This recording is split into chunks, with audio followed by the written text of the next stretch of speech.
இன்று என்னுடைய இல்ல திருமண விழாவிற்கு வருகை தந்திருக்கும் உறவினர்கள், தூரத்து சொந்தங்கள், நண்பர்கள் அனைவருக்கும் என்னுடைய சிறந்தான நன்றியை வாழ்க்கையை தெரிவித்துக் கொள்கிறேன். மாணவர்கள் சார்பாக எங்களுடைய வீட்டு பிள்ளைகள் இந்த திருமண வரவேற்பு விழாவில் மிக அருமையாக பண்ணாங்க. அவர்களுக்கு என்னுடைய நன்றியை தெரிவிக்கிறேன். எந்த ஒரு ஆணும் பெண்ணும் தனியாக வாழலாம், சந்தோஷமாக வாழலாம், இருக்கலாம். ஆனால் அவர்கள் எந்த ஒரு சந்தேகத்தையும் உருவாக்க முடியாது, அடுத்த தலைமுறையை உருவாக்க முடியாது.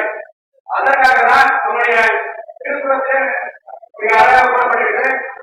திருமணக்காரர்கள் நம்முடைய ஏழு அது மிக முக்கியம் வந்து திருமணம். அந்த திருமணத்தை நம்முடைய பெரியவர்கள் மிக சிறப்பாக மணமக்களுக்கு நிறைவேற்றுகின்றனர்.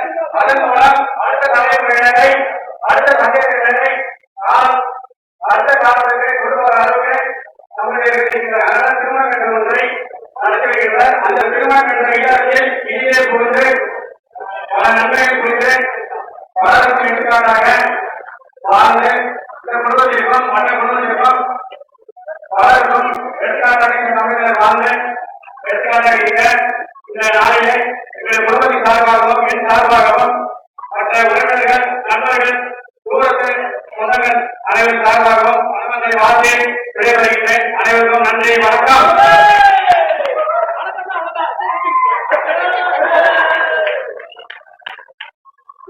கேள்வி இருக்கின்றார்கள். அனைவரும் பார்த்து கவனம் கேட்க வேண்டும்.